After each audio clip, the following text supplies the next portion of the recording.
We are live. Are we live? There we go. Sound on. All right. Good morning. Bonjour. We are live. APP World Tour, straight from Paris, on this very cold and brisk morning. And if you're tuning in at home, thank you for doing so. It's Dave Bainey here with Mathieu from TotalSup.com. And we're going to call the shots. So right now, currently, we have all the open racers. You can see them there in the yellow jerseys. They are getting ready to paddle. This is actually one of the biggest, largest paddles in the world. 800 contestants are in the water right now in the 40s degree air. And it looks like they started the open race right now. Wow. So the APP is in conjunction with this Nautic race. So there is a giant open race going on as well as a pro race. And then 10 minutes behind the start of the open and pro race of the Nautic race, the APP Tour will follow close behind. So you can see it live right there. Matteo, tell me more about this race. You've been here and you've announced here before. Give us a little insight on what's happening. Yeah, this is my third year in a row commentating this race, and thanks everyone for watching. It's a very special moment of the year to be here in Paris.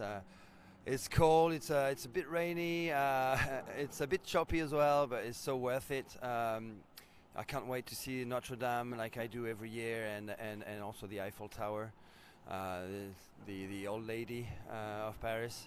Every year this event goes up by 100 participants. It's the largest event in the world in terms of attendance. 800 this year, 700 last year. I paddled it actually 3 years ago when there were 500 athletes on the water. It's what's interesting this year is obviously there's a third category, which is the APP World Tour elite race. We had a first start about 5 to 10 minutes ago with the pros and the amateurs, and the elite athletes are now lining up. The same athletes who were in the pool yesterday for the sprints. A very special moment as well that I was super lucky to share with you, Dave. A lot of excitement. Obviously, Arthur and Annie Reichert were the top men and women of the day yesterday, and this is the final race now on the Seine River for the world title, for the APP World Tour 2018 world title. And as I'm speaking, I can see the boys lining up, and off they go. Wow, Christian Andersen actually was facing the wrong way, so he had to turn his board around. Great start by everyone actually. We're going to try and catch up now with a media boat and give you a proper update on who had the best start of the day for the boys. And the 8 competing ladies are waiting for their turn. Dave, what do you see? All right, there they go. The women have just started right behind the men. So this is day 2 of the APP World Tour. We do have world championships, world titles at stake. Let's talk about the men here.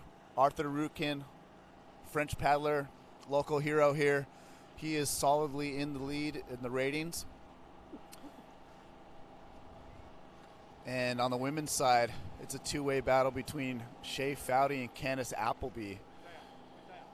So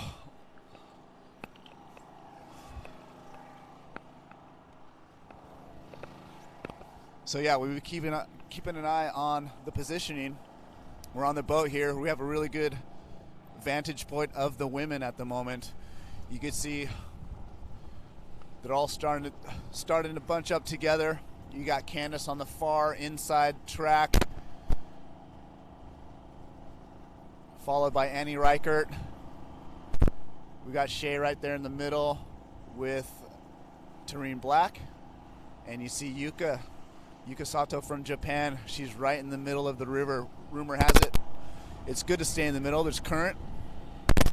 And Yuka's kind of known for going off on her own. She doesn't usually go in the draft with everybody. And obviously a very strong distance racer.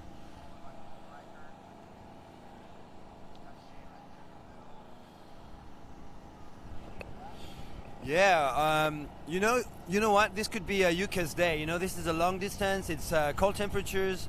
Yuka is pretty fast in those conditions, and she proved it already on the River Thames. Back in June. Obviously, it was not as cold as today. Actually, in terms of temperatures, this is not as bad as previous years. My fingers would fall off in the last 2 years, and this is actually quite okay in terms of weather temperatures. We had a few drops of rain, but I think it's all under control, and we shouldn't get too wet during this race. Yeah, it looks like Yuka is taking the lead virtually in the women's. She's got a virtual 10-meter lead over the rest of the group. She took an outside line in the middle of the Seine River. There's a lot of backwash. That's something to definitely be careful.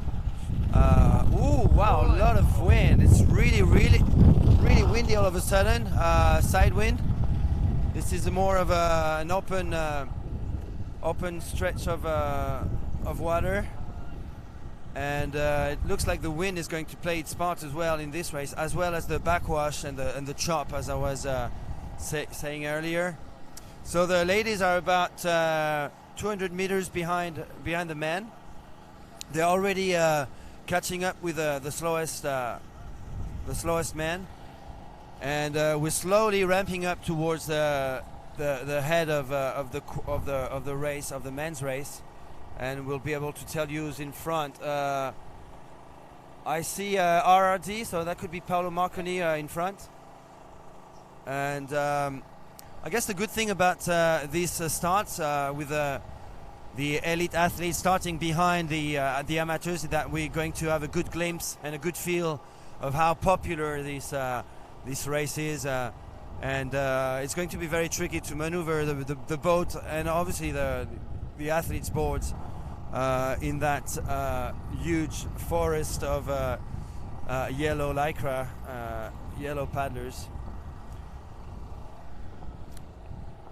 So Yuka's in front. She's on the son of a board, which is unusual. We discovered that yesterday. She used to be with Starboard, but I think she's trying out new things. So nothing official yet on that front.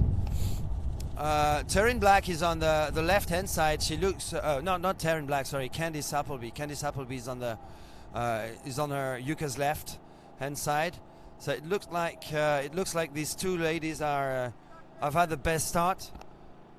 And Amandine Chazot now on Sonova as well is in third position. So Yuka first, Candice second, Amandine Chazot third. We've got Taryn Black leading a small group of 3 paddlers in fourth. So behind Taryn we've got Suzak Molinero, and behind Suzak we've got Shay Fowdy. And Annie is trying to catch up. So Annie's the winner of yesterday's sprints is a bit behind. She should be very, very careful because you don't want to miss that train. And I can see actually the distance going increasing between her and the rest of the group led by Taryn Black pretty quickly. So she should definitely put the hammer down right now. The conditions are a bit choppy now because there are lots of paddlers, but once they do turn around the two islands, the Ile de la Cité and the Ile Saint-Louis, they should have a clearer open stretch of water to paddle into. So yeah, it looks like Annie is in trouble at the start of this race. What do you think, Dave? Yeah, Annie kind of fell off the pack right there. She's trying really hard to catch up with these girls. Yuka Sato, like she is known for, went off on her own kind of in the middle of the river and got a little bit of a lead right there. Candace trying to reel her in. We got a draft train of, looks like they might have caught her from this angle. No, Yuka's still out by herself. She's about, I would say, 2 board lengths ahead.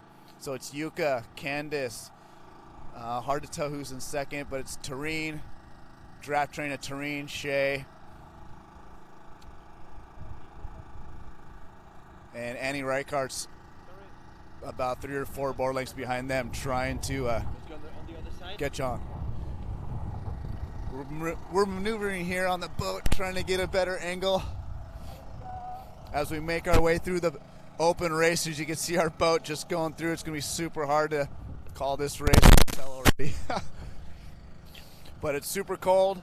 Everyone seems stoked. There's a lot of open racers here. We're getting caught behind all this madness. It's getting really hard to see what's happening up front. But from what I could tell, Yuka Sato with already. We haven't even been able to see the men's race quite yet. But Yuka looking solid. She looks really confident, really strong, and I'm not sure if she's done this race before, but she looks like she knows what she's doing. She's standing in the middle, trying to find those currents. And then there's everybody else is in a draft train behind her. And then Annie Reichhardt trying to hold on behind that draft. So interesting enough, Annie won the sprints yesterday, so she's in good position for the overall, but right away she's losing that pack. So we'll see how that plays in a part of the overall rankings for the weekend. But as we navigate through all these open races, you can see there's about 3 or 4 boards out there with multiple people on it. These guys are just having fun. They're just stoked. We got the giant tandem subs, quad subs. French sailor outfits for these guys. I don't know if that's on the screen. Are you feeling this? Big stuff? Yeah. So just to give you an idea of what's going on, look at all these paddlers. All these yellow shirts are open racers. So one of the biggest attended sup races in the world is this Nautic race. Yeah, it's a big mix of amateur paddlers. Actually, we can see people holding their paddle the wrong way, and or kneeling on their boards. Lots of guys are also on inflatable boards, not really racing, but just touring and just for the fun. Oh my God, I hope we get this on camera. There's a big sup filled up with dinosaurs. I hope you can see. I hope you can see this. This is really, really funny. So the same costume that Casper Stenfath was wearing this summer for on that crazy buzz video where he was foiling. You've got 8 guys wearing the same costume on a big sup. That's pretty funny.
Hello guys, sorry about the sound dropout.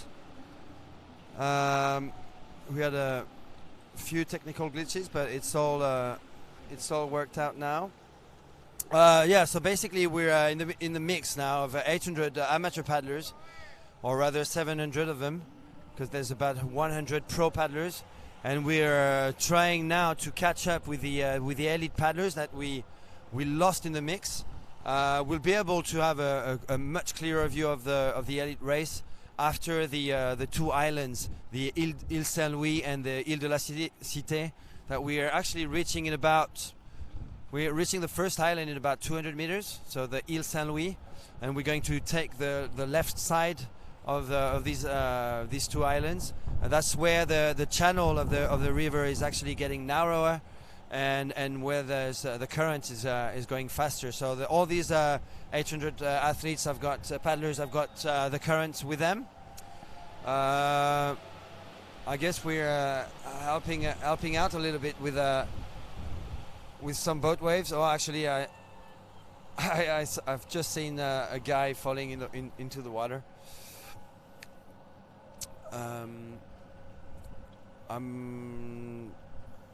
Is that the front right? No. Oh, okay, cool. Yeah, so we're going way faster now than before with our media boat, because there was a bit of an opening, and we are reaching Notre Dame. So I don't know if the camera can show the Gothic Cathedral of Notre Dame. Every year I'm trying to see if I can spot Quasimodo.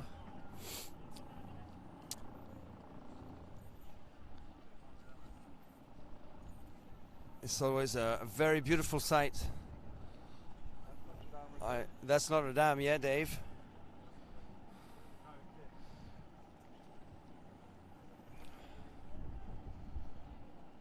So yeah, lots of comments about people sitting on their or kneeling down on their boards. There are lots of amateurs there, so please don't be too harsh on them. They're just joining the fun,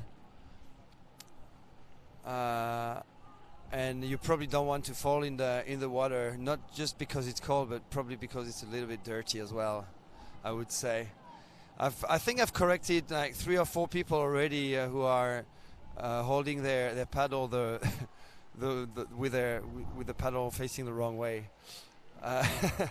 So yeah, lots of amateur paddlers who might become pros in the next month or in the next years. We'll see. We all started like that on inflatables. So yeah, now we are in right next to the Notre Dame, and I can see people cycling on the dock and following the race. You can actually, if you're ever planning to do this race, you can actually ask your friends and family to follow you during the whole course, whether on a bike or electric scooter, running. People from Osegor are waving at me. Osegor from southwest of France. Wow. Dragonfly avec le. Ah. Yeah, I'm actually being reminded by a paddler who's next to me that you can hire inflatable boards for the race, so you don't even have to show up with your own race. How great is that, Dave? Yeah, I'm pretty blown away about the amount of inflatables. I would say 90% of the open racers are on inflatables, if not more. Very impressive to see this many paddlers here on the water in this style race. As you can see, we're having major issues getting to the race. We're doing our best to get up there and navigate through here. The officials required us to start behind the race with the idea of us being able to pass and catch up with the riders. But the course has gotten really narrow. we're stuck behind 800 paddlers, and unfortunately, none of us have sights on the current race. So Mathieu said that there is a loop that they will go around, and we'll be able to catch them at that point. So right now we're just making our way through the open field, and we will get to that point and hopefully get a look at the leaders of the men's and the women's. We actually, from our boat, we have not seen the men's quite yet. So super disappointing and frustrating, I'm sure, but we're sticking this out and doing our best to get this coverage.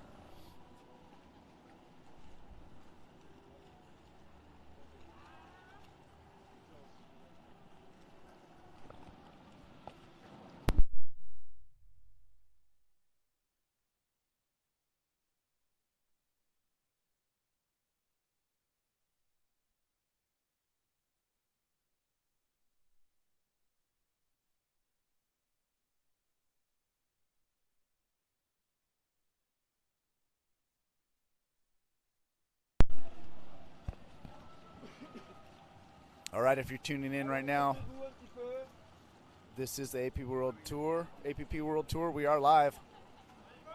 You can see we're in a sea of yellow jerseys. The media boat, we are caught in the sea of people. We got stuck behind them, and we were required to stop. So, unfortunately, the pros are navigating through this field, and we do not have sight on the race at the moment. Nevertheless, we got the open racers right here. You can see the race course is quite narrow right here. We have 800 racers funneling into this small little zone, causing our media boat to, we're forced to slow down and let them and try to make our way through. So apparently further up the river, we will connect back in with the racers. And unfortunately, from this standpoint, we do not have any live results. We don't have any live info. And to be honest, I haven't had my eyes set on the men's at all. We did get to see the start of the women's race. And when they left our point of view, Yuka Sato was currently in the lead. She went out strong. She went down the middle. Apparently there's more current there, and Yuka pretty much opened up a 3 or 4 board length lead on the chase pack. And the chase pack was pretty much everybody else: Candice Appleby, Trine Black, Shea Foudy, and yesterday's sprint winner Annie Reichardt was just off the back of that lead chase pack when we lost sight. So right now we're just stuck. We're stuck behind. So we're doing our best to get some information. And as soon as we get that, we'll report back to you guys.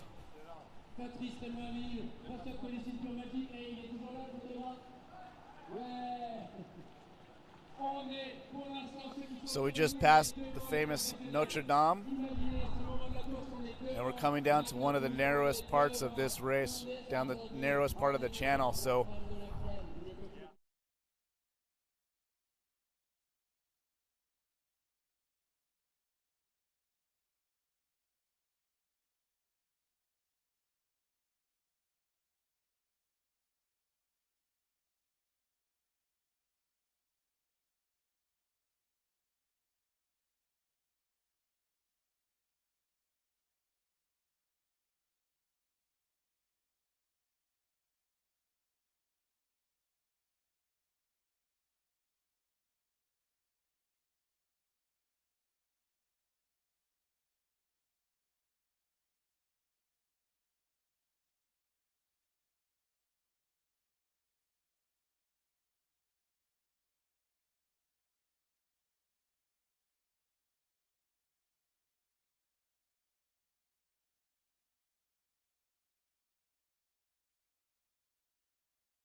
All right, we're back.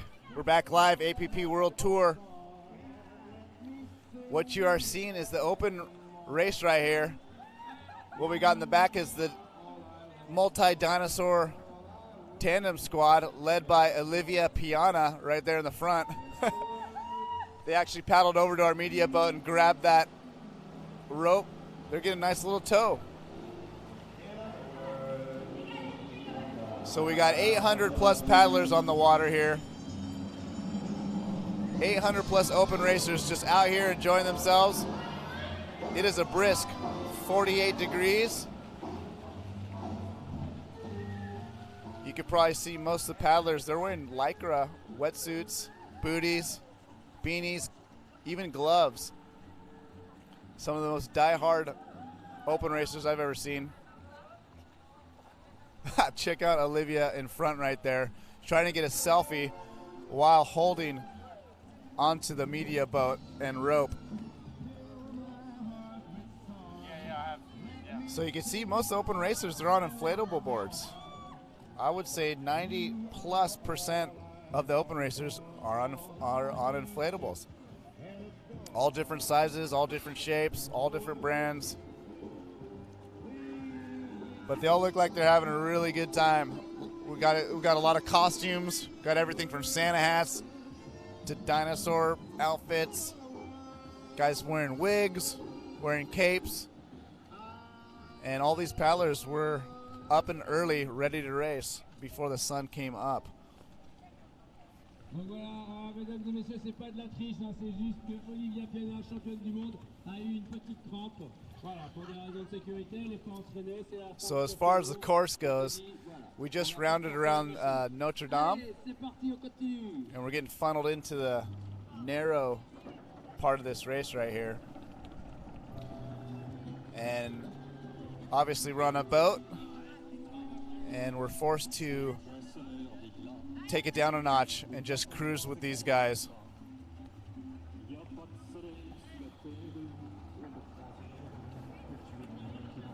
So you can see right there on the multi-inflatable board led by newly distance world champion crowned at the ISA's Olivia Piana, leading that shenanigans.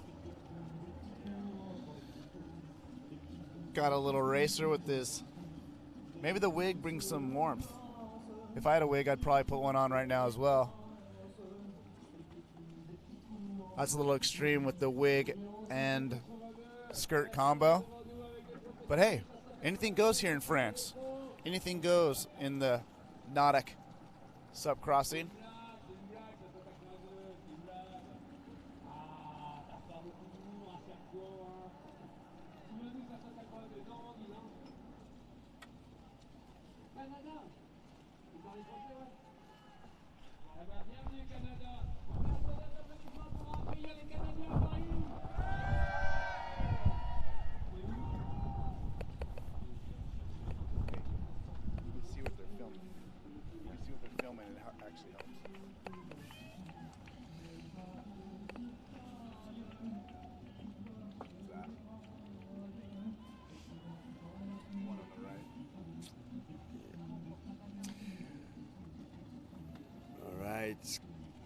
So a few comments about not being with the elite guys. That's happening soon. We're stuck in the mix right now, but it's actually great to see all these amateur paddlers, and we'll be able to be with the elite as soon as we reach the end of the Île de la Cité, and then we can turn around the island and catch up with the elite guys, and then we should have the whole field for us.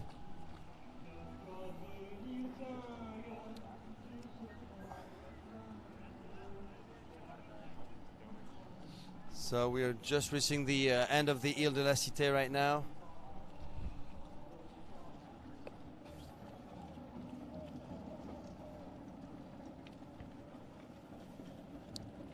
And we're going to make a right turn in a few meters. because we've been so slow being with the amateur, I'm not sure we're going to actually catch them up or wait for them here. So I'll have an update soon from the boat captain.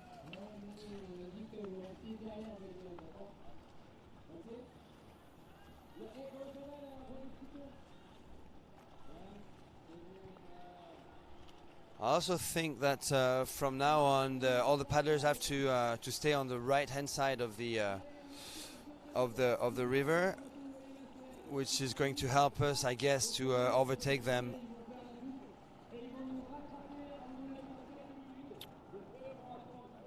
When we follow the elite paddlers. So hang on with us.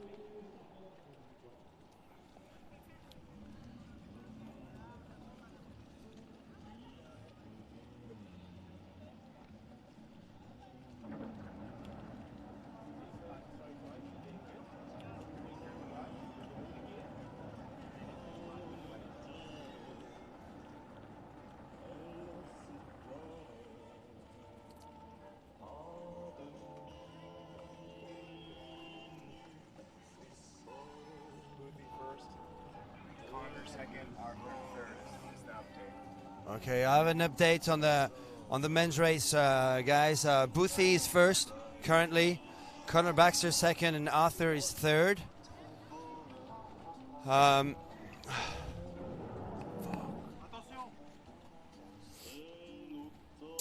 So this is an update that Dave Beanie has just given me.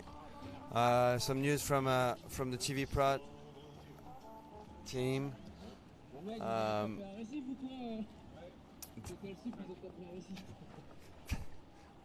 Michael Booth in front, Connor Baxter 2, and Arthur Aritkin third. So we're now positioned at the end of the Ile de la Cité. And we're going to wait for the elite athletes. I actually see a pink shirt over there, so it might be one of them already. That's where we're positioned right now is where all the elite paddlers turn to go upstream. Along the Ile de la Cité and the Ile Saint-Louis, and then they're going to turn right again and down the River Seine, and we're probably going to wait for them here.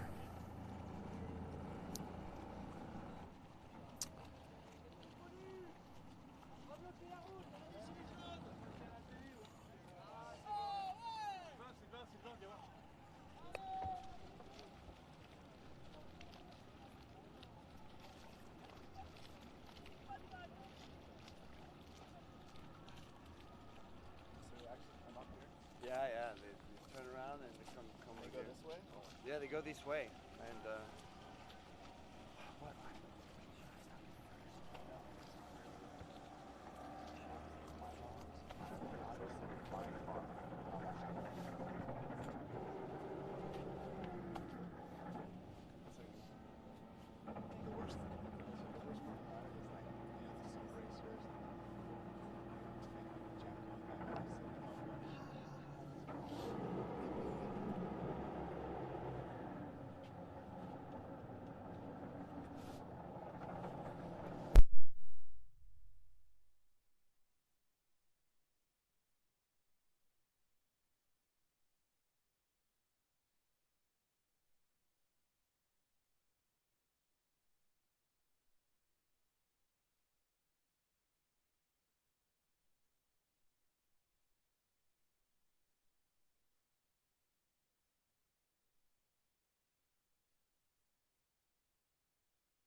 Okay, this is Mathieu back on the mic. Do I have sound here? No. We only have one mic still, right? Okay, this is Matt on the mic. So all the amateur paddlers have passed us now, so we're going up stream towards the elite paddlers, and we're going to catch up with them and tell them to stay on the.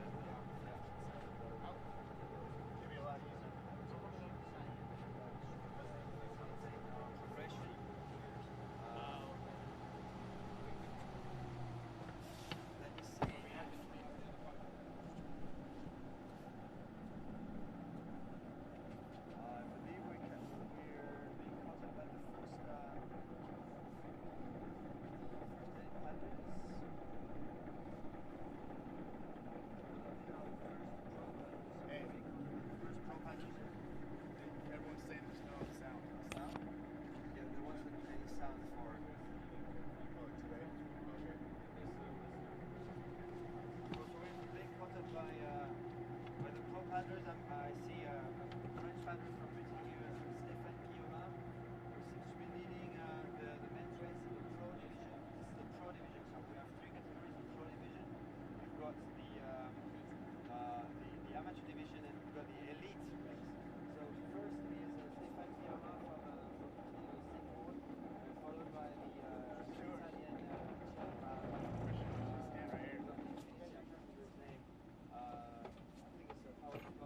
Yes, dude. Yeah, I just told him to face that way. Huh? Yeah, fine. Okay, cool.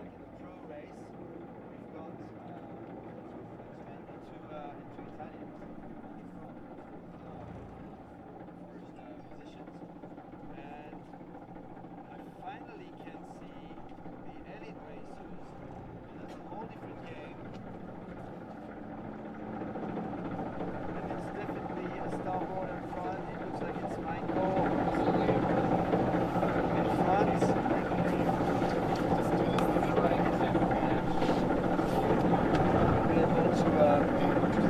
Talk louder. Talk louder. You want to say it too loud.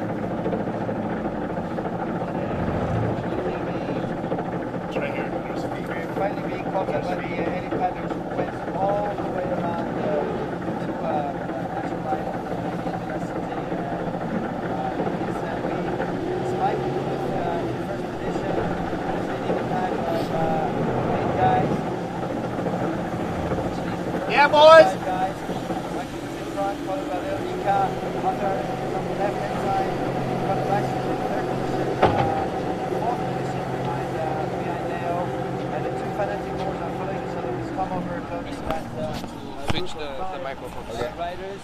Close behind is Bruno Studio, followed by Ludovic Tolad on the Oxbow board. And it's Claudio Nica on another starboard board. talking to the wrong one. 8 guys at the It's front on, of but the I guess- race, led by talking on the wrong one. Michael Booth, who's Okay, hey. has pretty good Mathieu. cadence there. He's, You are talking in the wrong mic.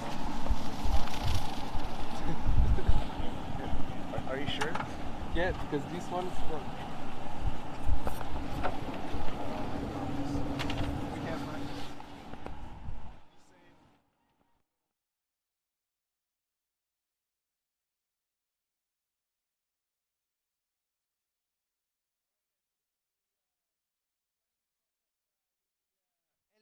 elite racers, and it's Michael Booth leading a group of 5 elite athletes with Leonika in second position, Arthur Hurricane in third, Tom Aubert in fourth, and Connor Baxter in fifth.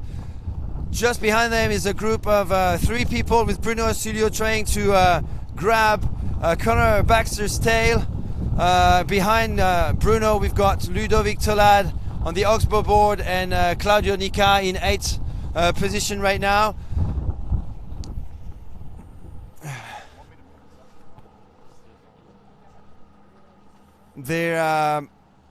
These guys had to turn right after the Ile de la Cité, go upstream, for about 2 kilometers and back down for another 2 kilometers, and we that's where we were waiting for them at the end of the Ile de la Cité, where we finally caught up with them. I'm going to ask them, sorry if I'm shouting, but I'm going to ask them to stay on the left-hand side of these yellow shirts in order to not get too mixed up with these guys. Hey guys, try to stay on the left of the yellow shirts, okay, Michael?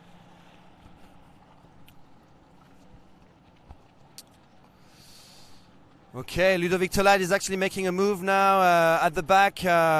Is taking over. Bruno Sulio is now leading that group of 3 guys. Is it Martin Orogai in 8th position? Okay, sorry guys. So that wasn't Claudio Nica in 8th. It was Martin Orogai. They do look very much alike, and they've got the same board as well. So 8 guys in front. Dave, what do you think so far? Yeah, well, they got a nice pace going with Michael Booth leading the pack. We got a chase pack way behind them, led by Danny Ching. You can see Leonard Nick is in that pack as well. Slater Trout. So it's good to get some eyesight on these guys. Michael Booth looking super solid. Always known to lead the pack. He never seems to let off. He's hammering pretty hard.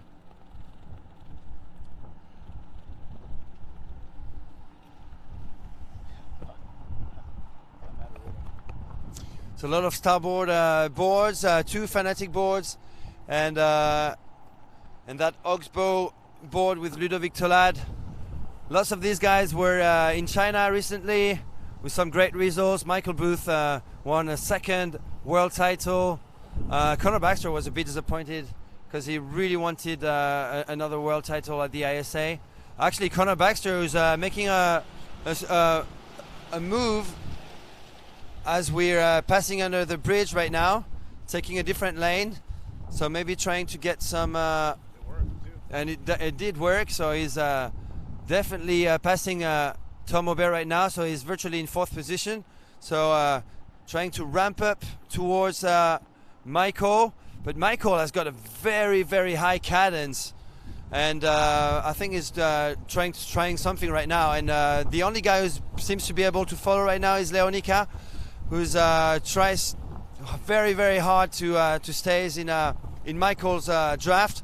Michael's is actually checking if his move worked, looking back, and it did work in some way, but Leo is still there.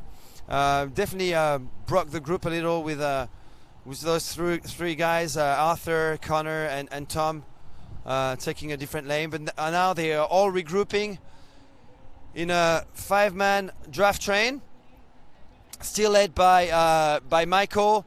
The distance with the 3-man train chasing them up is led by Bruno Sulio, and and the distance is bigger than before. But Bruno now is making a move, quite a sudden move and quite an efficient move towards Tom Aubert, so I think he's going to be able to catch up.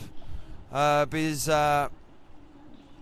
actually quickly rejoined by Ludovic Tolad. Ludovic Tolad, who definitely impressed me last week in Wahine during the Water Mana. He was 2nd, Ludovic, at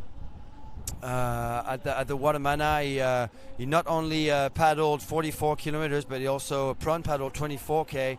Swam something like 10 kilometers, and did all kinds of crazy stuff in Polynesia in very hot conditions.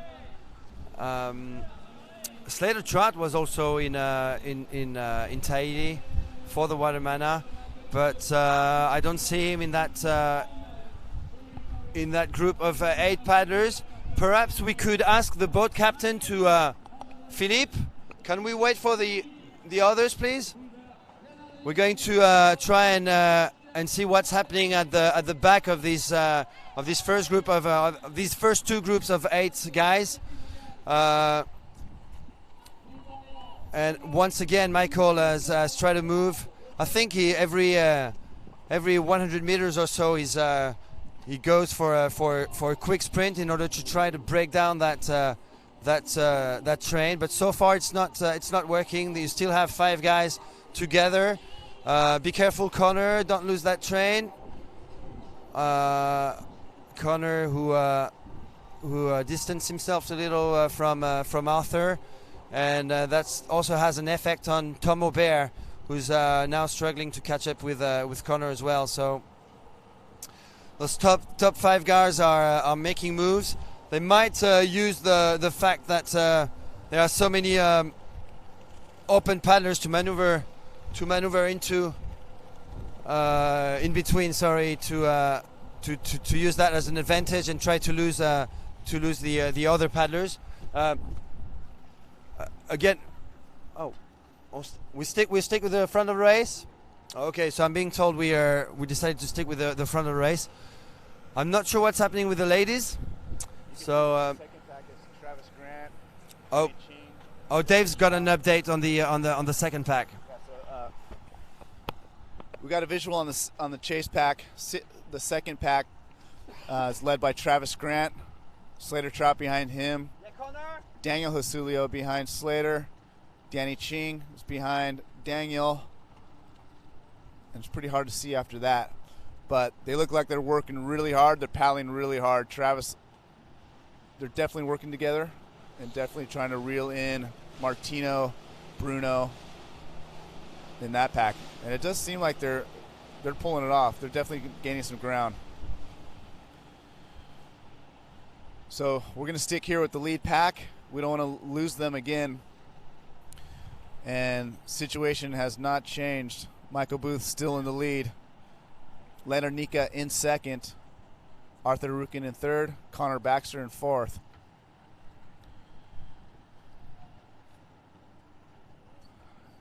And Boothie looks super strong.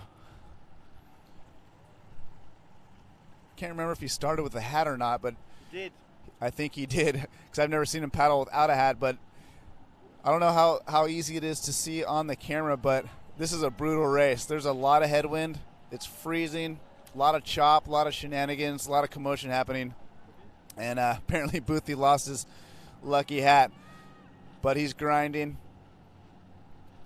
And I think he's led the race from the get-go.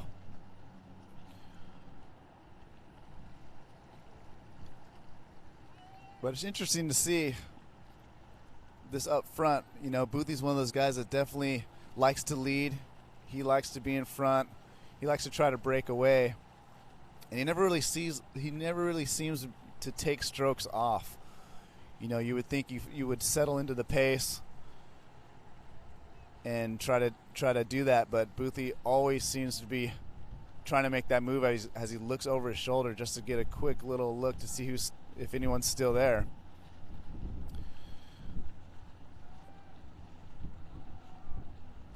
And we have a first glimpse of the Eiffel Tower. So we're about 1 kilometer away from it, and I think after the Eiffel Tower, it's 3 or 4 kilometers. So there's another 4 or 5 kilometers left in this race. And Michael Booth is actually catching up now with the second best pro man, the Italian guy on Infinity. So that's given the fact that they started 10 minutes after everyone, that gives you an idea of the pace these guys are going at. Plus they've got the current with them right now, so it's probably an average of 11-12 kilometer per hour that these guys are going at. I can see Connor Baxter making a move on Arthur Aretkin right now. It looks like Connor uses the bridges to make and to go under those bridges, and maybe the backwash from the arches to actually make strategic moves. It's very interesting to see Travis Grant in that chasing position as well, huh? He was in that position actually in London for the 11K. First stop of the APP World Tour 2018. Oh, Connor Baxter is going down. He's going down, but he's really, really quick back on his board, back on his feet. Lost a bit of ground there, but will he be able to make up for it? I think Tom Aubert suffered from that fall as well. And the two of them are now trying to catch up. The three guys who are trying to Let's go, Connor! to break away from Connor and Tom. So Connor made a big mistake there. It's quite unusual to see Connor fall, especially in those conditions. I mean, it's obviously not flat water. It's a bit choppy, but we're not talking mad conditions either for athletes of that standard. Yeah, Connor, let's go! Ouais, Tom, fais quelque chose, Tom, allez! Yes, I was talking about Travis Grant. Travis Grant is very often in that position, leading the chasing pack. It's and I think he likes to be in that position, and it did work in London, where he actually finished third in that long distance race, and he was very much at a similar position at the same time of the race back in June. He's really, really good at bringing his whole pack with him, and we'll see if that strategy works today. They're making ground. Definitely making ground, as Dave says. What do you see, Dave? Wow, that's pretty incredible. Connor Baxter falling in that water.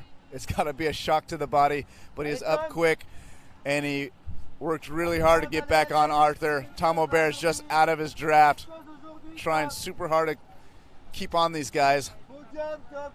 As they're navigating through these racers, Boothie taking a slim line next to that boat.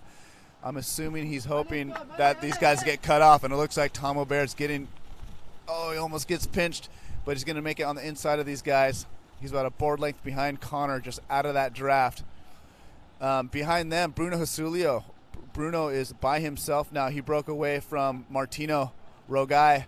And then that chase pack, the chase pack full of veterans, Travis, Danny, Slater Trout, all those guys, they're hammering, and they're going to catch Martino here pretty quick.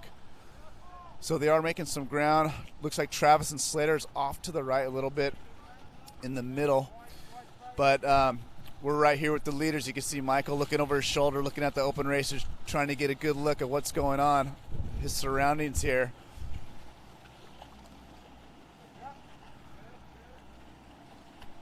As we're passing the Eiffel Tower right now, it's got to be hard not to take a quick peek up at that thing while you're passing it by. But you can see right there, Michael Booth, Leonard Nika making their way. Looks like Michael's hammering. They got a little boat wake. Definitely making a move. Michael's sprinting in front. Leonard's doing a good job staying with him. You can see Arthur right behind them on another little wake. And Connor right there as well. Michael's definitely navigating through these racers, trying to make it difficult for these guys. Look at Leonard just bumping off that inflatable. But we got Michael.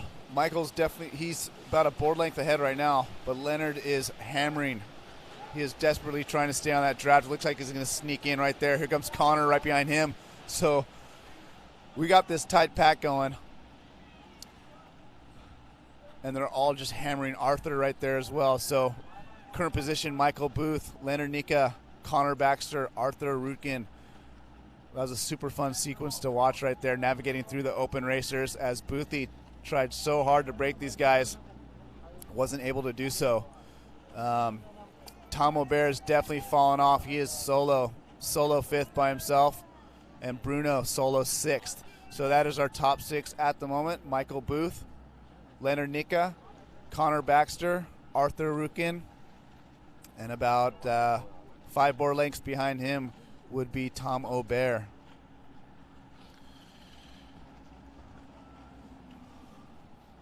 Yep, so right about dead even. Michael Booth is right about dead even with the Eiffel Tower. I have not seen him checking the scenes. He's just focused on what's ahead. And it feels like it just keeps getting colder and colder. The wind is picking up, and it's a cold wind. But these guys are grinding.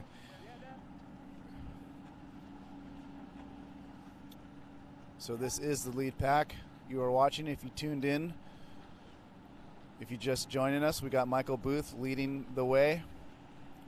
Leonard Nika, Connor Baxter, and Arthur Rukin.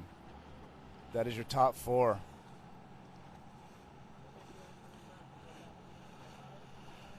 We are opting to stay with the lead pack at the moment. Would love to get an update on the women's race. We're trying to get that information for you, but we can't risk leaving these guys as we got stuck behind the open racers earlier. So we're gonna stay the course and stay with these guys. You can see this section really choppy, a lot more boat traffic coming through here, a lot less sheltered. There's a lot of chop, a lot of open racers, and these guys are just navigating through all this chaos.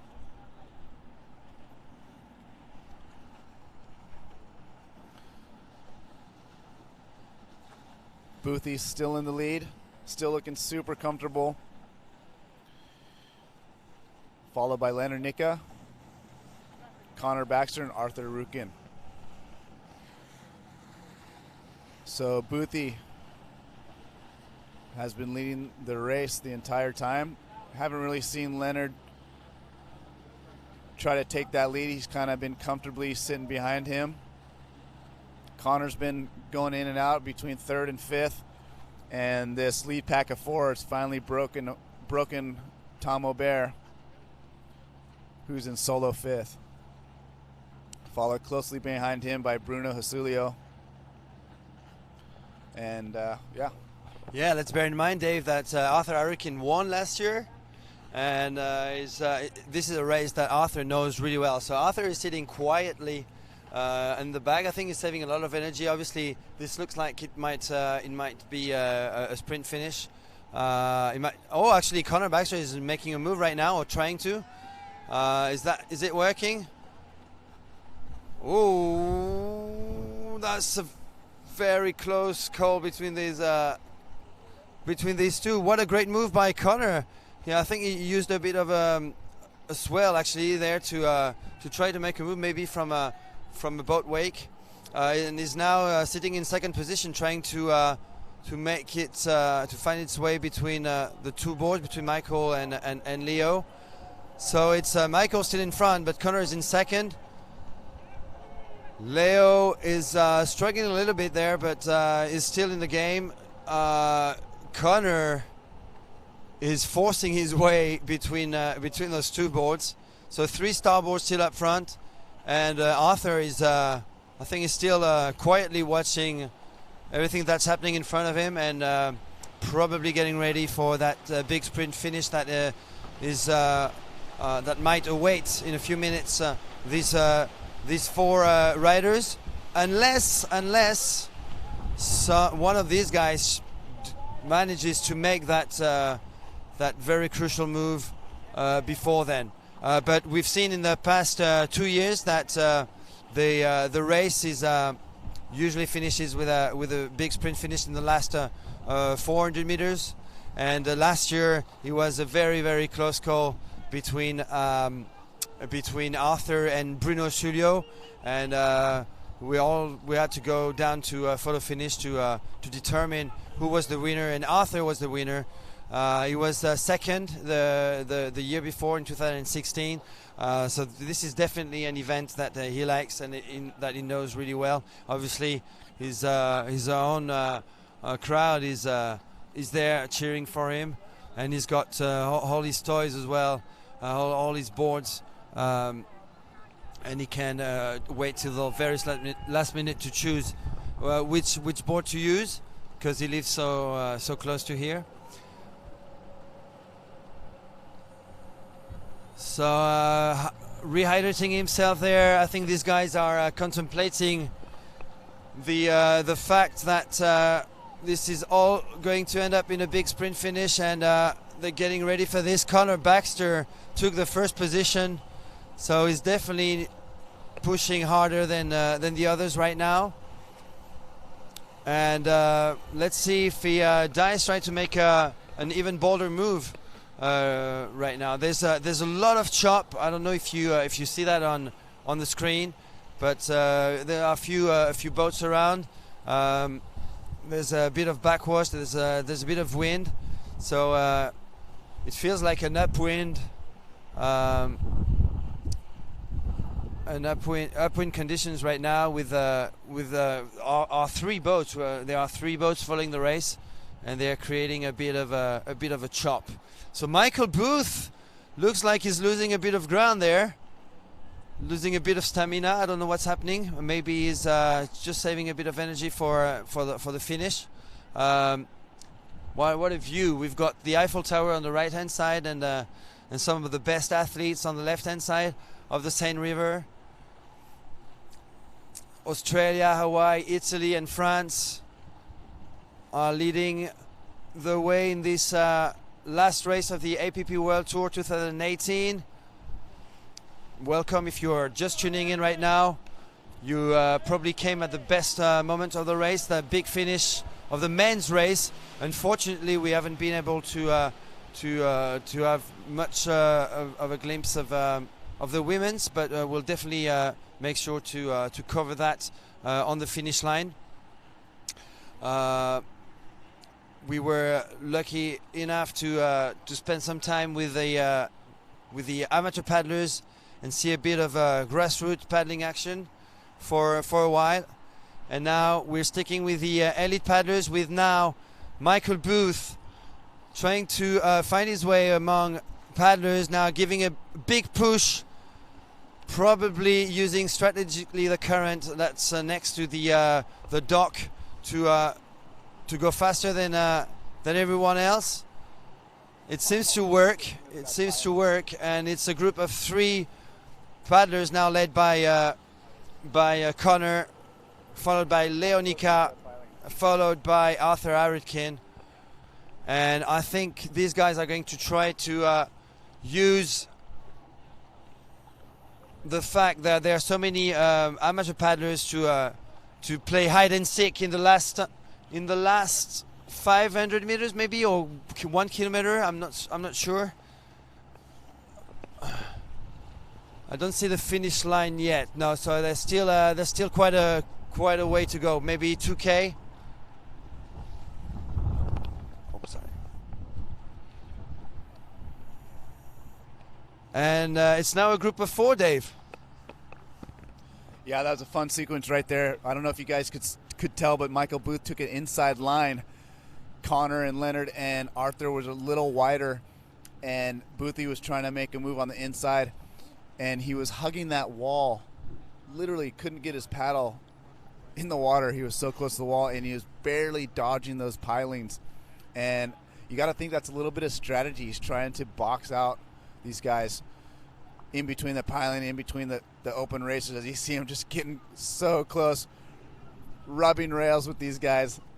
Open racers have no idea what's going on behind them. And I saw Connor look over his shoulder and noticed that Boothie was in there, and he made a definite point to get over there, and you can see him now drafting Michael. So the top four sticking together here. Arthur quietly in fourth. He's been able to hang on, looking quite comfortable right there. And it's been fun to watch up close. We got a front row seat. Lots of stuff happening in between the bumps and the current, the wind. This race has entirely been upwind so far. Just a brutally cold grind of a race. A lot of boat traffic in this channel. You can see these guys right here riding a little wake, trying to get some separation. Arthur's still back there. Check that out. Looks like a dolphin pod. All three orange nose tips just collide at the moment. Arthur's back there. He's got to cross over his bow to avoid hitting the wall, the bridge. Here comes the open racer out of control in that wake as well. Michael rubs the side of the boat, touches the boat. Leonard is grabbing the boat with his arm. Connor's in a little bit cleaner water on the middle of the river here. But they all managed to stay upright. Michael and Leonard had to actually wipe off some speed so they don't fall in. They collided with the side boat, and Arthur was able to jump back on there. So 1 kilometer to go. we got 1 kilometer to go left in this race, and Connor currently in the lead. Michael Booth in second, Leonard Nicka in third, Arthur Arukin in fourth.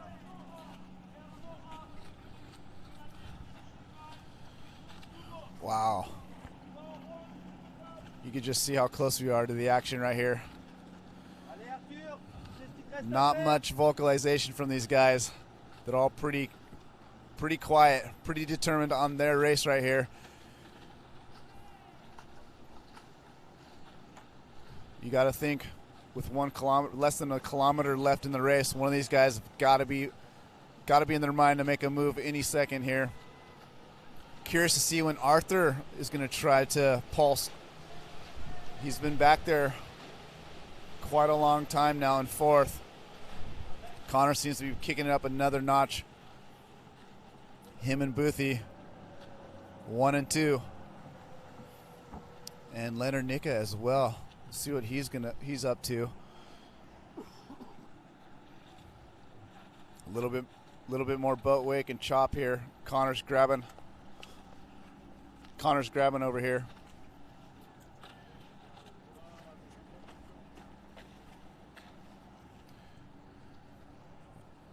As we're here in the middle of the river, avoiding traffic. It's been super hard to navigate this race from this boat. Got to give it up to our captain, doing a really good job navigating through racers, parked boats. We got the marshals out here barking orders. We're limited to the areas that we could actually drive this boat, but current status: Connor Baxter, Michael Booth, Leonard Nicka, Arthur Arukin.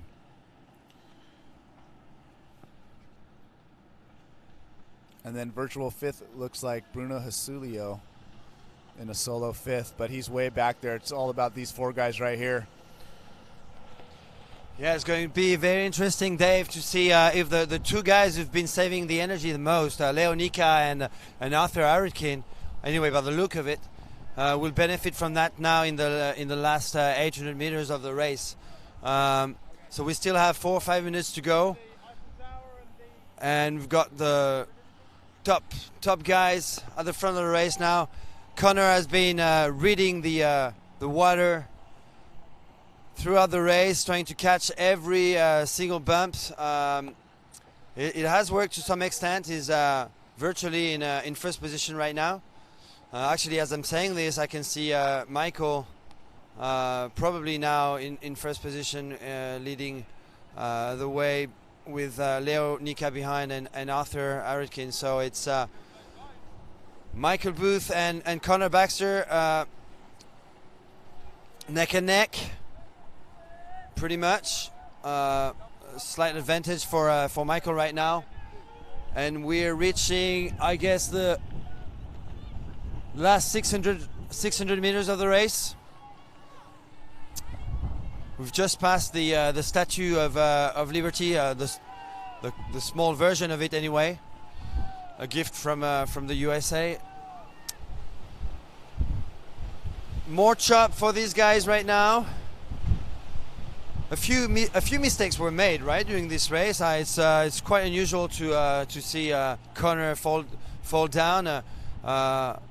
Michael followed very dangerously the docks and had to stop for a microsecond, touching the boat. That's a bit unusual. So maybe these 2 guys who've made those mistakes, maybe they might be a little bit tired.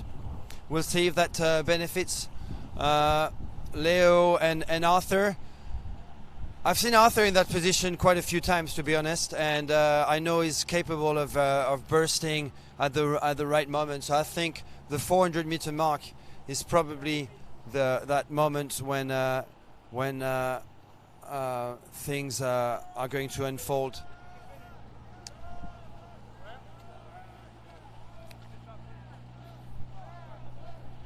Actually, Arthur seems to have lost a bit of balance there. He's taking a different line now. I don't know if he's doing that on purpose or if he's losing the plot. But he's definitely behind, very much behind now. Maybe a board length behind Leo, where he's doing what it takes to catch up Leo's draft. So, quite a dangerous move there. Not so sure what he wanted to do. Doesn't look so comfortable in the end. So we now have 500 meters to go, and the pace is going even faster with Connor and Michael trying to break away from Leo. Leo looks a little bit tired, and Michael has got that that crazy face, when he's that hungry face. When he really wants it.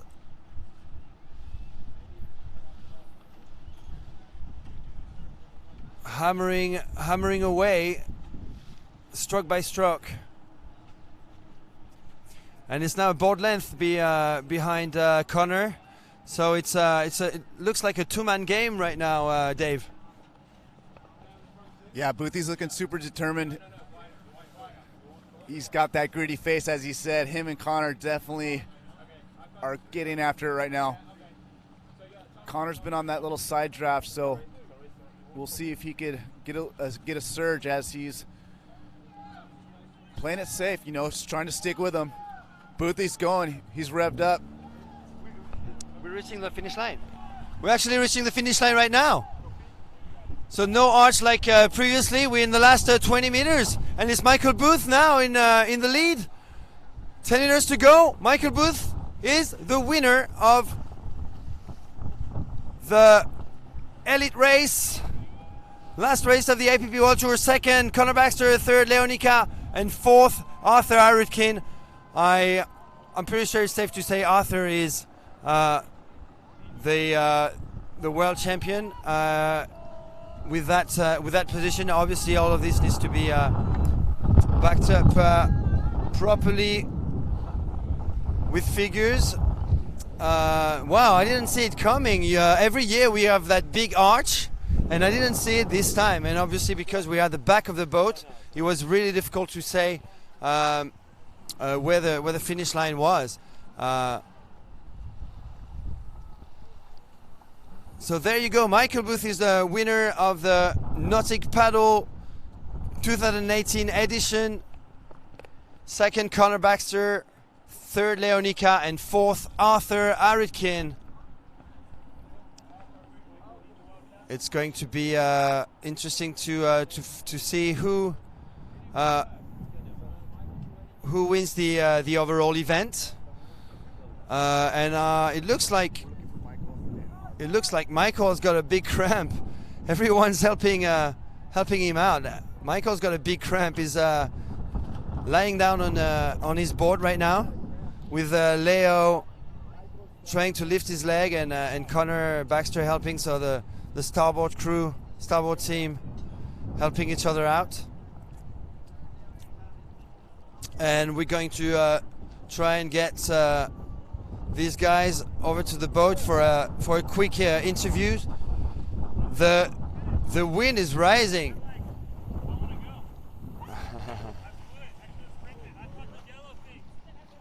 You look solid, dude. Slater Shot is actually telling us that he didn't see the finish line either. He was expecting it to be much further.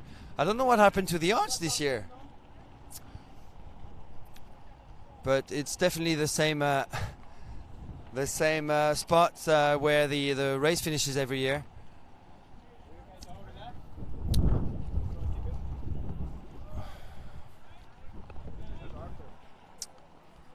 Arthur! Arthur! Sorry. Arthur! So we're trying to get these guys to our media boat for a quick interview. Arthur! there's girls. Or is that men?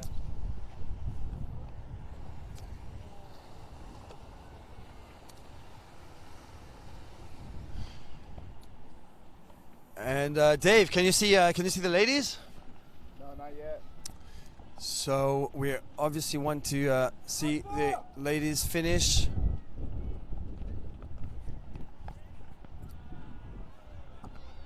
I can see the pro man, and it's Stéphane Guillaumard in first position right now with the orange shirt on the SIC board there. Stéphane Guillaumard from Brest, but actually he should look behind him because there's a group of 3 paddlers trying to win that race too. So Stéphane is not paddling as hard. He probably thought he was in a secure position, but behind him the guys were catching up. So it looks like number 2 is the Italian guy on the JP Australia. I think there's Tommaso. His name is Tommaso. Third is another JP Australia, and it's Mr.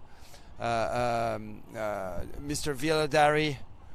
Fourth is the Infinity Board, another Italian guy. Girls are not coming. Arthur's coming. Arthur is here.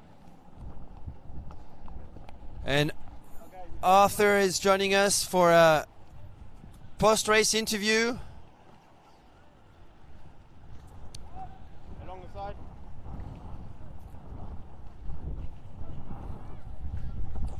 Along here. Arthur, come here, buddy. Hey, Arthur, congrats on your 4th place. I'm not sure that's the spot you wanted today. You were in 4th position a long time. It looked like you were going to make a move. You didn't manage to do it. How do you feel? Yeah, I was feeling really good at the beginning of the race, but then the upwind was really hard at the end, and I think it really got me tired. It was a bit longer than what I expected, and with the excitement and everything, I didn't sleep much, so I was a bit tired at the end, but stuck with my 4th place on the distance race. Are you in the excitement? You've been celebrating already your world title? Not yet, but I'm gonna do it today, so stoked. Okay, that's fantastic. So I guess this position leave you in a secure position for the world title of the APP World Tour 2018. Yeah, exactly. So yeah, so stoked to celebrate the World Championship. Well, congratulations, and I'll see you on the dock very soon. Ciao.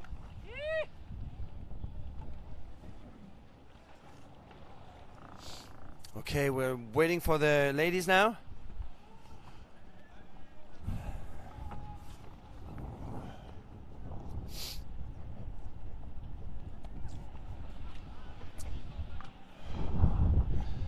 Mr. Boris Ginvres is now finishing the race. This is Amandine Chazot's boyfriend from Brest as well.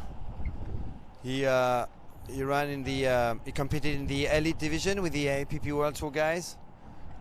I don't think he participated in any other APP event though.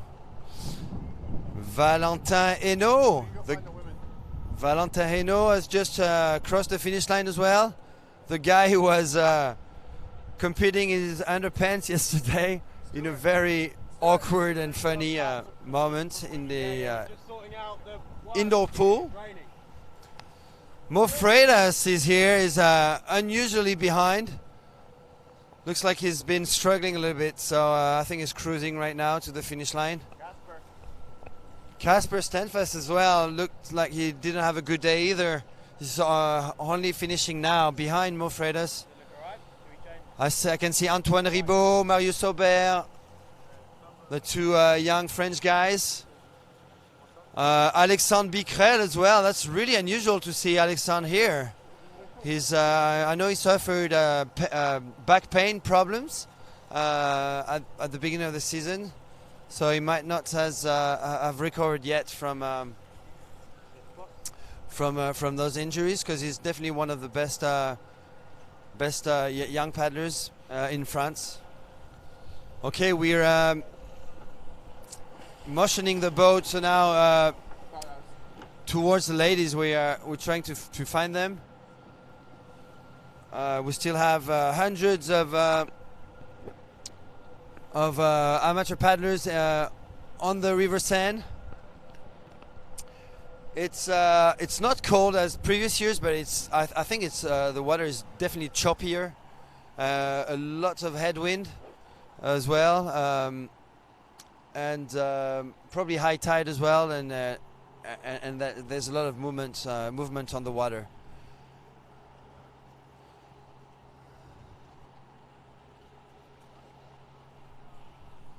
So it's pretty clear daylight now. Oh, I can see Leandro Cruz, the Brazilian guy, on 3 bay. Brazilian guy who lives in Savoie, Haute-Savoie, in France.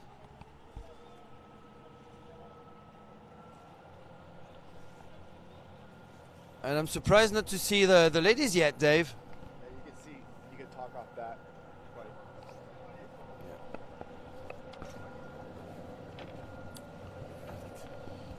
So if you're just joining us now, we are live from Paris at the Paris Sup Open, part of the Nautic paddle. This is the APP World Tour Elite race, the last race of the year for the world title. And Arthur Arutkin, who's just finished fourth in the men's race behind Michael Booth, Conor Baxter and Leonica, has secured his world title. And look at that, Yuka Sato is finally on the screen, and she's way ahead in first position. Look, the draft pack's way back there. And the chasing pack is probably something like 300, 400 meters behind her. 300 meters, I would say. And who's in front? Difficult to say right now. I think Amandine Chazo is leading the chasing pack. Candice in third and Shea Foudy in fourth, and I think that's Suzak Molinero in fifth on the RRD board, and Terrin Black in sixth. So Yuka Sato, as I expected, is leading this race, and she's still got 300, 400 meters to go. So I think it's pretty safe to say that she's going to win this, unless something really, really sketchy happens in the last hundreds, in the last 300 meters. She's definitely looking good on that Sonova board. Good cadence, good frequency in the stroke, and behind her, Amandine Chazo in second on the Sonova board as well. Candice in third. It looks like Amandine. It's not exactly a draft train. It looks like Amandine is on her own, maybe a board length away from Candice. So probably in a more secure position than just leading the draft train right now. We know we've got some very strong finishers in that chasing pack. So Yuka Sato in front, 300 meters behind. You've got Amandine Chazo from France, and about 15 meters behind is a group of 4 girls led by Candice Appleby, and trying to catch up with Amandine. And again, I think it's safe to say Yuka Sato is going to win this. She's only got 150 meters to go in that women's race of the APP World Tour Paris Sup Open 2018 race. Yuka Sato, who she looks like she's not with starboard anymore. She's got a Sonova board under her feet, and no official announcement has been made there yet. So I guess this is she's trying out new brands. And Amandine Chazo in second position now, with Candice Appleby leading. Leading a group of 4 girls, and the world title is now being played against between these women. And Dave Beanie is going to take over and talk about that big world title battle happening now between Candice and Shea. Wow, what an incredible race by Yuka Sato, all by herself, way out in front. She's got to be stoked on that win. Known for her distance, she really put the hammer on these girls. So now we're watching the title race unfold right in front of our eyes right here. So you can see. Shake handies, shake handies.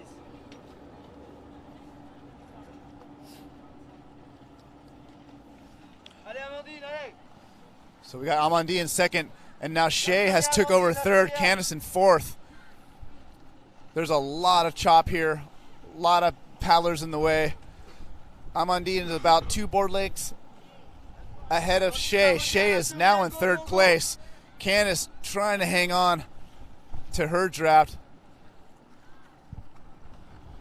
Shea's looking super strong though. She made a move. She broke from Candice. Candice is about a half board length behind her. This is for the world title. Basically, if Shea beats Candice, she is the world champion. And she's kicked it into another gear. She is a solid third now, and she's catching up with Amandine.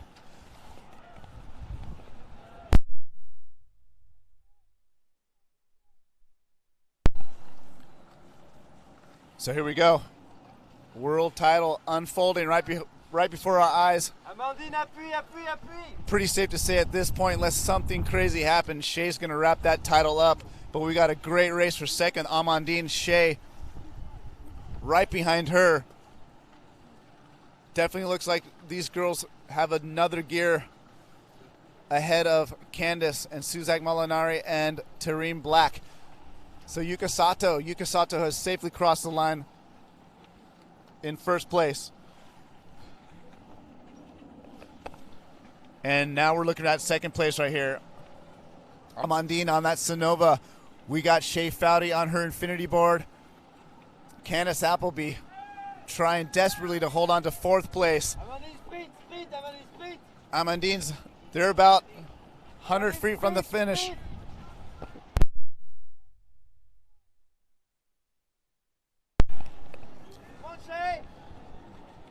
Here we go. Second place. Looks like it is going to be Amandine. She's got about 50 feet.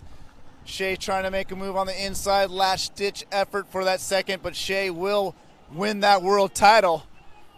Candice Appleby trying to hold on. Here we go. Amandine just ahead of Candice for second, or just ahead of Shea. Shea gets third. Candice, Tareen, Suzak, they're all in the way of the open paddlers. Tareen's got the cleaner position. Candice is fighting. Looks like Candice might have got third place, hard to tell. But we got our world champion, Shea Foudy. Yes. You guys, look at Shea. Shea is crying. This is so awesome. Wow, what a race, what a finish. You are looking at the world champion, Shea Foudy. Wow, what a race. We're going to try to get an interview with her.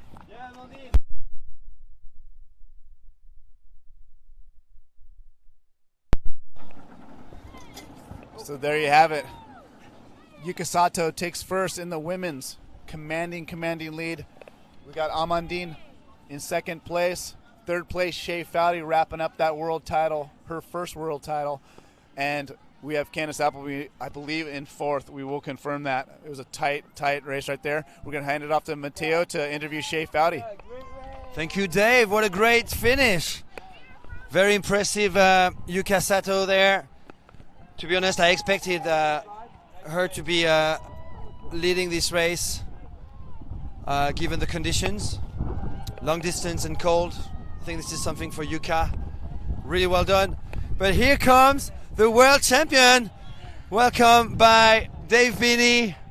Congratulations, Shea, third in that long distance race.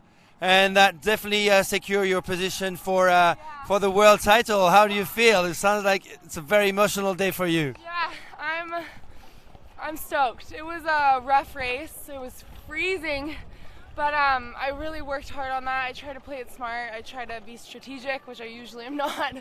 So I'm stoked with my performance in that sense, and obviously I'm really happy to place where I did today.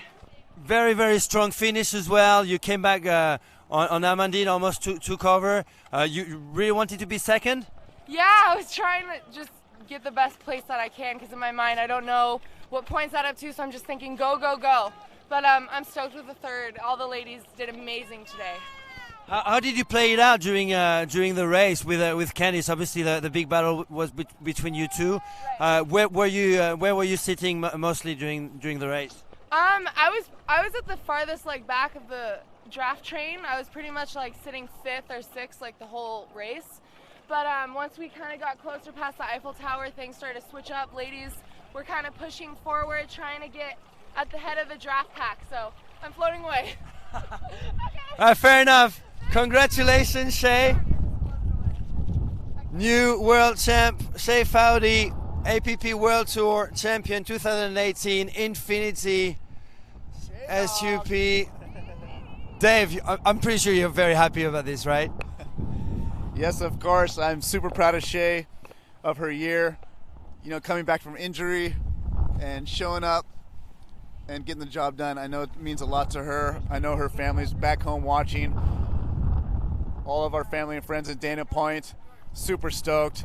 I'm sure I'm starting to get the text already through my pocket. It's late in California, but